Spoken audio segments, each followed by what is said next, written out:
Good morning, स्वागत है आप सभी का अपने यूट्यूब चैनल फिजिकल साइंस में। और आज के इस लेक्चर में हम क्लास 11th की फिजिक्स के चैप्टर काइनेमेटिक्स को लेकर आए हैं। और काइनेमेटिक्स के आपको कई लेक्चर उपलब्ध थे हमारे यूट्यूब चैनल पर। आज के इस लेक्चर में हम पढ़ने वाले हैं इक्वेशन ऑफ मोशन, अर्थात उन गति के समीकरणों को पढ़ेंगे, उनका डेरिवेशन पढ़ने वाले हैं। ये काइनेमेटिक्स का लेक्चर नंबर 9 हो सकता है, मुझे याद नहीं आ रहा है, आप लोग यूट्यूब पे देखे होंगे। तो चलिए वीडियो को स्टार्ट करते हैं और हेडिंग बनाते हैं derivation of equation of motion. तो हेडिंग बना दीजिए derivation of equation of motion. ध्यान रहे यहाँ हम पढ़ने वाले हैं लीनियर मोशन, रेखीय गति। तो क्लास 11 से क्या क्लास 9th में भी आप इसे पढ़े होंगे, इक्वेशन ऑफ मोशन। इसकी 3 समीकरण हैं, v is equals to U plus A T, S is equals to U T plus half A T square, और v square is equals to U square plus 2as। अब तक बच्चों को यही पता है कि ये इक्वेशन ऑफ मोशन है, बट रियलिटी कुछ अलग है। यही इक्वेशन ऑफ मोशन नहीं है, ये इक्वेशन ऑफ मोशन है, ये बात तो सही है, पर यही इक्वेशन ऑफ मोशन या गति के समीकरण यही नहीं है। ये एक पर्टिकुलर कंडीशन पर बनी हुई है इक्वेशन। इन सभी इक्वेशंस में ये जो एक्सेलरेशन है ये कांस्टेंट होता है। ये सारे इक्वेशंस ट्रू तभी माने जाते हैं जब ये एक्सेलरेशन क्या हो, कांस्टेंट हो। At constant A is equals to constant होना चाहिए, नियत होना चाहिए। वस्तु त्वरित नहीं होनी चाहिए, उसमें जो त्वरण हो वो एक नियत हो, त्वरण बढ़ना भी नहीं चाहिए और त्वरण घटना भी नहीं चाहिए। परिवर्तित त्वरण में ये समीकरण काम नहीं आते। तो फिर हम ये नहीं कह सकते कि यही इक्वेशन ऑफ मोशन है। तो फिर इक्वेशन ऑफ मोशन है कौन? उसके लिए आपको हमारा डिफरेंशिएशन एंड इंटीग्रेशन वाला चैप्टर आपको वीडियो आपको देखना होगा, और उसमें हमने आपको स्लोप बताया। और ST-VT ग्राफ में हमने आपको बताया कि ST ग्राफ में ST ग्राफ का जो स्लोप होता है ds/dt, ये वेलोसिटी को रिप्रेजेंट करता है। यानी ST ग्राफ दूरी समय ग्राफ या दूरी विस्थापन ग्राफ जो होता है, उसके स्लोप, उसकी प्रवणता वेग अथवा चाल को दर्शाती है। ये है आपका, ये भी एक इक्वेशन है, इसे कहते हैं, ये ऑलवेज ट्रू होता है इक्वेशन, चाहे एक्सेलरेशन बॉडी की कांस्टेंट हो या ना हो। ठीक, हमने आपको VT ग्राफ में बताया स्लोप ऑफ VT ग्राफ, ये एक्सेलरेशन की इक्वेशन होती है dv/dt, ये भी ऑलवेज ट्रू होती है। एक्सेलरेशन का एक और फॉर्म होता है, वो इसी से बनता है a is equals to v into dv/ds। तो ये तीनों जो इक्वेशन है आपके ऑलवेज ट्रू होते हैं, और इन इक्वेशन को कहते हैं इक्वेशन ऑफ मोशन। इन्हीं इक्वेशन से हम एक पर्टिकुलर कंडीशंस लगाते हैं और कांस्टेंट एक्सेलरेशन मान करके हमने ये सारे समीकरण डिराइव किए। तो उनको आपको क्लास 9th में पढ़ाया गया होगा कि इक्वेशन ऑफ मोशन है। इसमें u क्या होता है, इनिशियल वेलोसिटी होती है या इनिशियल स्पीड होती है, प्रारंभिक चाल होती है, और v होता है अंतिम वेग, s है डिस्टेंस, वस्तु द्वारा तय की गई दूरी, और a उसका नियत त्वरण है, और t लगा समय। ठीक, तो चलिए स्टार्ट करते हैं, बारी बारी से हम सभी इक्वेशन को हम डिराइव करते हैं। ठीक, तो जो आपका फर्स्ट इक्वेशन है v is equals to U plus A T, ये इक्वेशन आएगा आपका एक्सेलरेशन से।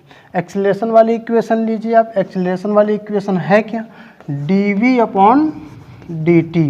इसे आप लिख सकते हैं a dt is equals to dv। आप इसे दोनों पक्षों में इंटीग्रेट कर दीजिए। तो अगर आप दोनों साइड इसको इंटीग्रेट करेंगे तो इधर भी इंटीग्रेशन, इधर भी इंटीग्रेशन। इंटीग्रेशन करने के बाद आपको इसकी लिमिट रखनी है, वही बड़ी इंपॉर्टेंट चीज़ होती है। लिमिट हम किसकी रखें, यहाँ बच्चे नहीं समझ पाते। लिमिट आपको उसकी रखनी है जो वेरिएबल हो। अब एक और प्रॉब्लम, हम कैसे जाने वेरिएबल कौन है? तो वेरिएबल आपका पता चलेगा जिसके बगल में डी लगा है, उसी का फंक्शन है, उसी का वही हम वेरिएबल मानेंगे और उसी की भी लिमिट रखेंगे। तो इस साइड टाइम है तो टाइम की लिमिट हम रख देंगे 0 से t। जब गति प्रारंभ हुई रही होगी तो समय 0 रहा होगा, फिर उसके बाद टाइम बीता कुछ। और इस साइड v है, v क्या है? वेलोसिटी। तो वेलोसिटी में हमने यहाँ देखा इक्वेशन ऑफ मोशन में दो लिमिट है, इनिशियल लिमिट एंड फाइनल। तो इनिशियल वेलोसिटी हो गई उसकी इनिशियल लिमिट और फाइनल वेलोसिटी उसकी फाइनल। यानी ऑब्जेक्ट जो है वो u से गति करना प्रारंभ किया था और t समय तक गति किया तो a त्वरण प्राप्त किया और यहाँ पहुँचा तो उसकी वेलोसिटी हो गई v। तो वेलोसिटी की जो लिमिट है u से v तक है, तो इस साइड हम u से v तक लिमिट रख देंगे। अब ये जो कांस्टेंट है इसको हम इंटीग्रेशन से बाहर कर लेंगे, तो ये dt हो जाएगा 0 to t। तो इस साइड हो जाएगा आपका, इसका इंटीग्रेशन होगा v और उसकी लिमिट रख देनी है u to v। इसी तरह इधर भी हो जाएगा आपका t, उसकी लिमिट रख देनी है 0 to t। इधर हम लिमिट को रखेंगे तो v माइनस u हो जाएगा और इसको भी हम ऐसे ही ऑपरेट करेंगे तो ये t minus 0 equal v minus u। तो ये हो गया आपका at is equals to v minus u। या इसी को आप लिख सकते हैं v is equals to u plus at।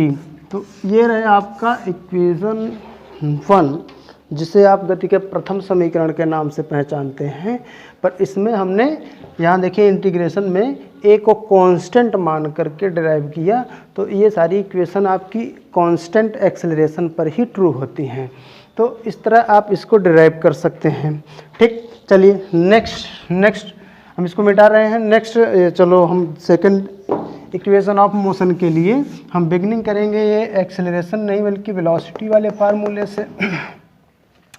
तो वेलोसिटी वाला जो फार्मूला है ds अपॉन dt है। ठीक, इसको आप लिख सकते हैं ds is equals to v into dt लिख सकते हैं, या ds इज इक्वल्स टू आप इंटीग्रेट कर दीजिए पहले, फिर उसके बाद इंटीग्रेशन के बाद अब आपको लिमिट रखनी होगी। तो इधर टाइम है, टाइम की लिमिट रखेंगे 0 से t। इधर डिस्टेंस है, डिस्टेंस की लिमिट 0 से s।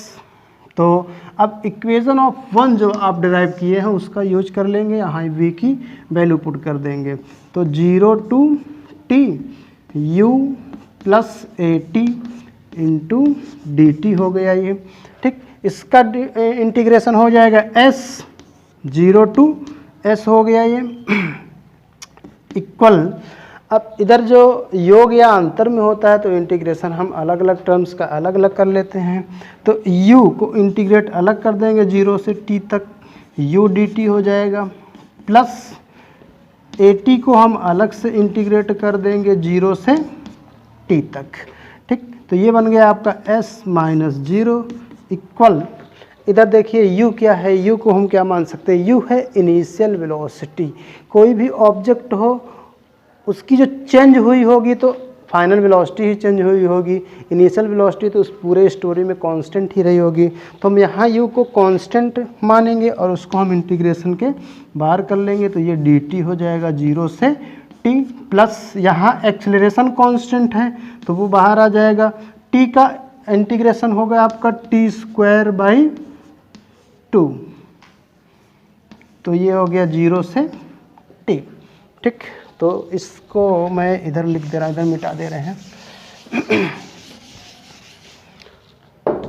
तो इसके आगे देखिए यहाँ ये हो गया आपका s इक्वल, इसका हो जाएगा t, u को हम नोट कर ले रहे हैं t 0 to t, प्लस इसको आप ऑपरेट करिए a।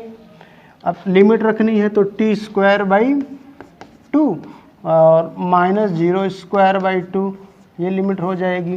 तो s is equals to u, ये भी हो जाएगा t minus 0 plus a t square by 2, ये तो 0 हो गया आपका। तो s इज इक्वल्स टू ये बन गया ut प्लस इसको आप लिख सकते हैं हाफ AT²। यही है आपका equation number 2 at constant acceleration.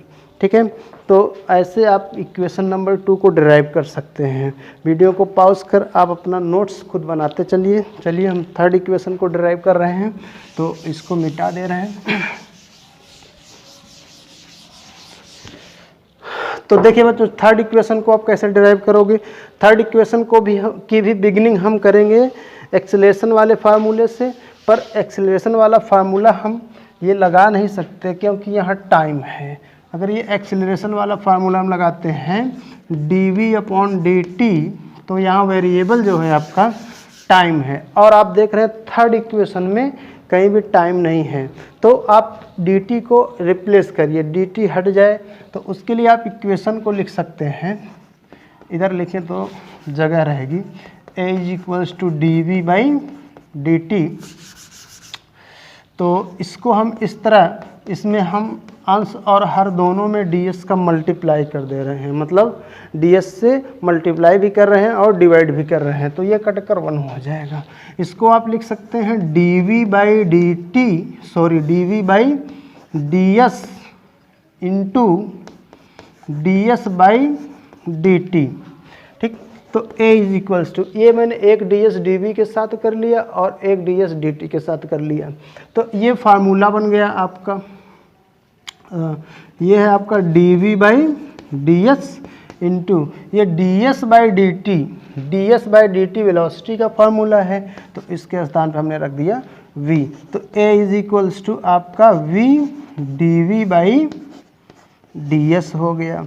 देखिए ये थर्ड वाला इक्वेशन जो मैंने बताया था v dv/ds। अब इस dv को अगर इधर उठा लाएं तो a ds = v dv हो जाएगा। इंटीग्रेट कर दीजिए, ये इधर वेरिएबल जो है डिस्टेंस है 0 to s, इधर वेरिएबल वेलोसिटी है। वेलोसिटी की लिमिट कहाँ से कहाँ तक, u to v, u से v तक, तो u से v तक। चलिए एक कांस्टेंट है बाहर आ जाएगा और ये बचेगा इंटीग्रेशन ds 0 to s। इधर v का हो जाएगा v²/2 और उसकी लिमिट u से v तक। चलिए इसकी वैल्यू बताइए क्या होगी। तो a बाहर है आपका, ये हो जाएगा s 0 to s। इधर आप लिमिट रखेंगे तो v²/2 हो जाएगा, फिर माइनस लगाएंगे, u लोअर लिमिट रखेंगे तो u²/2 हो जाएगा। ये हो जाएगा s - 0 इक्वल्स, इसमें आप 2 को एलसीएम कर लीजिए तो v² - u² हो जाएगा।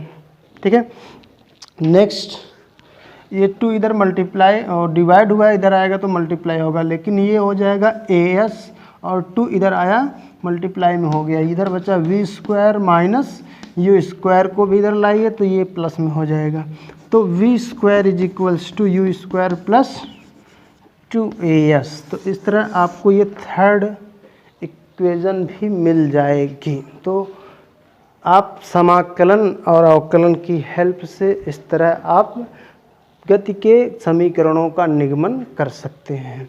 वीडियो को स्पीड घटा करके, वीडियो को पॉज करके, जो भी करना है आप करके अपने नोट्स ज़रूर बनाइएगा। ठीक है बच्चों, ओके, धन्यवाद।